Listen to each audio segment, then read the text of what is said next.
it at the hope. Oh yes. Okay. So today, this is another one. This is actually about a couple of people. Someone who I see at my clinic and someone who I was helping a friend with at a gym. Um, my clinic, it's more than one person, but one lady in particular comes to mind. 4 different back surgeries, several levels of fusion, chronic pain. And then I got an email from a friend of mine in the gym in St. Louis who has a new member who has 5 levels of disc bulges. So like L1 all the way down the sacrum and having some numbness in his feet. And if you haven't discussed it, there's probably some pain with it too. But both these people are trying to figure out what can we do, and they're in very different places. The guy at the gym, St. Louis, with the 5 disc bulges, he is training. It's a CrossFit gym. He wants to understand how can I. He's in his 50s. These things happened a long time ago, but he's in a place where he wants to understand how can I continue to train without serious setbacks and aggravations. So goals. This lady in my clinic is in a very different place. She's in chronic pain, doesn't do much, babies herself. Is afraid to do a lot of different things, but they actually need very similar things, but the scale is going to be way different. So, to start with, if we have people like this who have chronic pain problems, particularly around the back, we know that if you've had long-standing back injuries that are chronic, the muscles around the spine also, I like the word withered, they get marbled and they get weak and they get, they don't hold stability as well through the spine. They reflexively react slower when the trunk is challenged. So we have to be able to manage a lot of that stuff. But both these people and anyone who has this kind of problem, and so when people discuss with me or contact me about some guidance with someone who's had these kinds of injuries, this is a lot of the stuff that I talk to them about doing with the person. First and foremost, you have to understand that pain is a subjective experience, means something different to every single person, and there's a gigantic psychological component to it, especially if they are in a chronic situation where they have created a severe sensitivity to things that seem very benign to most of us, and they get exaggerated response to things that we would normally do without even thinking about it. So a lot of that can be set up through their conversations with their doctors around their injury and post-surgery and things like you can never lift 20 pounds the rest of your life and blah, blah, blah. You set people up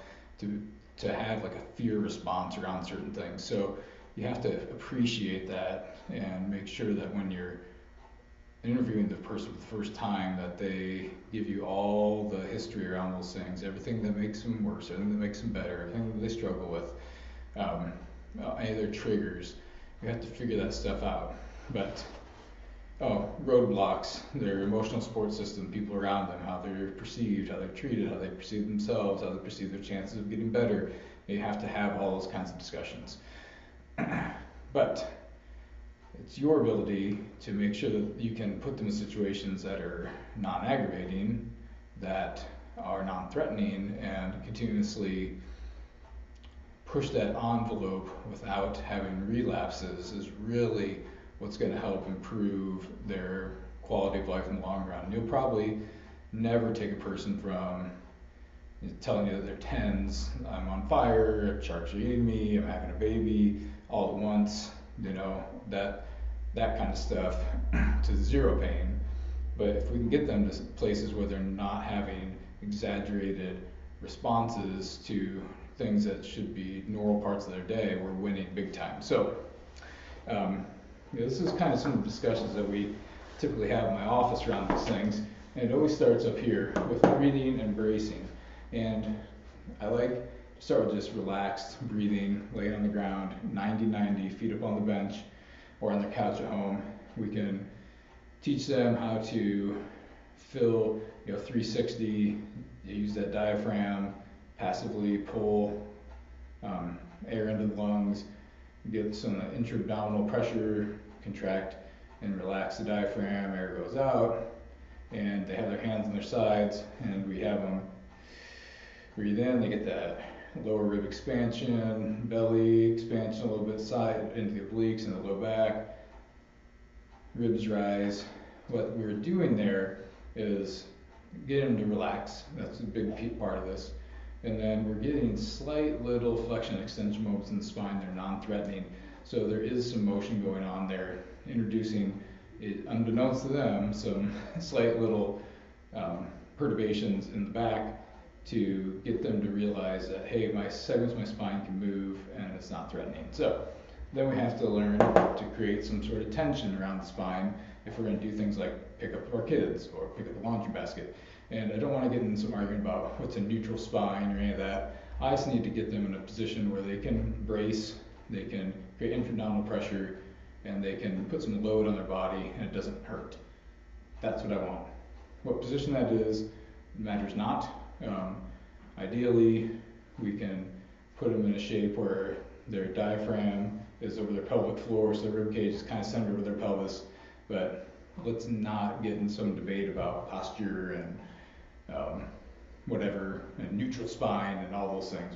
I'm not interested in that. I'm just interested in, can they breathe well in a way that keeps them relaxed, and can they brace their spine and resist load? That's all I will care about. Then we need to get them here.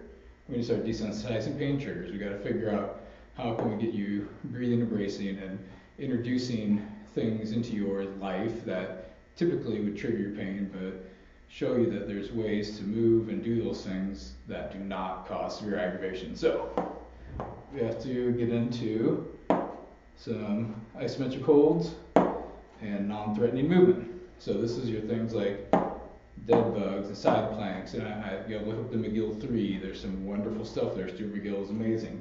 You can get into a lot of that different kind of stuff to help them learn to resist forces around the spine in different positions in isometric ways. They're not moving, they're just being stiff and they're breathing and working on desensitizing. So then some non-threatening movement. We got to figure out how can we get you in your car, how can we get you out of bed, how can we get you up off the floor in ways that are non-threatening to you, ways that don't trigger a response and allow you to be successful without having gigantic setbacks. So, and this is, this guy that's at the gym, these are conversations we're not going to have to have as many about, because he's already doing a lot of this with this lady that's at my office, and this is what we spent this morning doing, discussing these four things big time.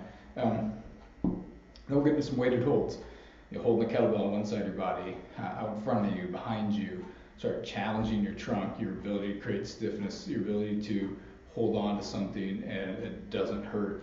We have to slowly work you back into being able to do those things. Then we get into some carries and sled work.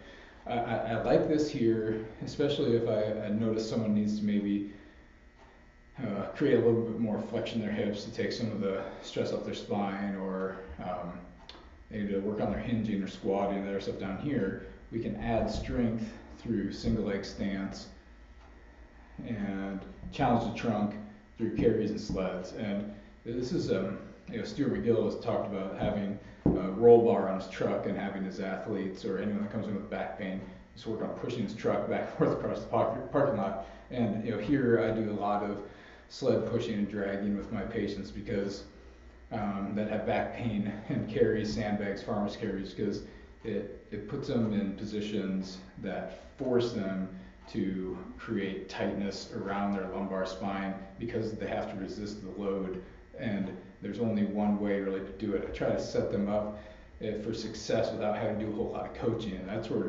carries and sled work are very important. We can get a lot of strength in the hips, the muscles, obliques, QLs, rectus abdominis, those deep rotators and transverse abdominis and tympodi and all those buzzword muscles you hear about with back pain and endurance and fatigue, and you can get a lot of stuff done here without having to do a lot of coaching and teach them different exercises. And then while we're building some strength and resiliency and introducing load and not aggravating them through here, now let's, without any weight, work on our hinging, work on our squatting, and start working on some of our single stance work And these can mean many things. And for the most part, when I work on hinging, the ultimate goal is deadlifting something off the ground. But they may never do what a lot of you consider a deadlift, which is that conventional hands outside the feet again without it being aggravating. Because what's happening is that spine. A lot of times, especially if they've had these fusions or 5-level disc bulges, we can still handle compression pretty well, and that's where carries become really important. But the shearing, which is a force across the spine, isn't handled as well. So that's why things like back squatting and conventional deadlifting can be really irritating to people that have had these kinds of injuries, and giving them hex bar deadlift or suitcase deadlifts or farmer walk handle deadlifts, sumo deadlifts, and squatting only to parallel. We don't put them in a position where their spine has to flex because they don't have enough range in their hip. Box squatting to help them learn to manage some shear because they have to lean a little bit. Front squatting and goblet squatting and kettlebell front squatting and squatting with a sandbag are usually on the table without any issues. I do a lot of that with the people here, and typically that puts them in positions where that doesn't aggravate them and we can get some work done. And single leg stance work, they're going to have to learn to lunge and step and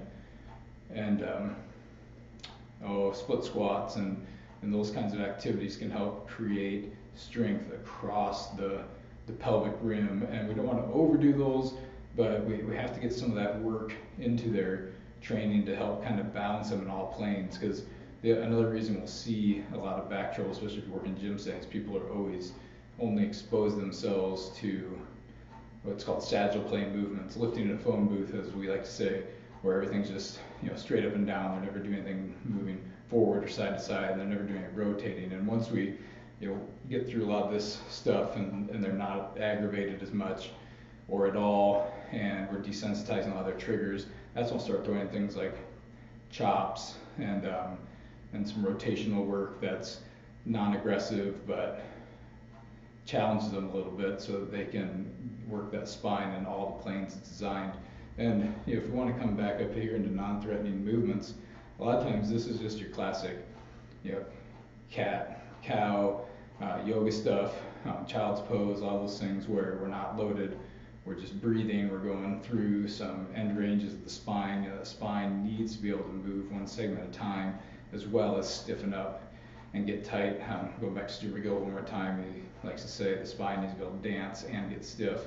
So if you really want somebody to fully recover, they have to be able to do the whole spectrum of those things to some degree without it setting off their fire alarm. So hope this helps. If you have any questions about that, email me. Take a look at the credits at the end and see what else I'm up to. Thank you.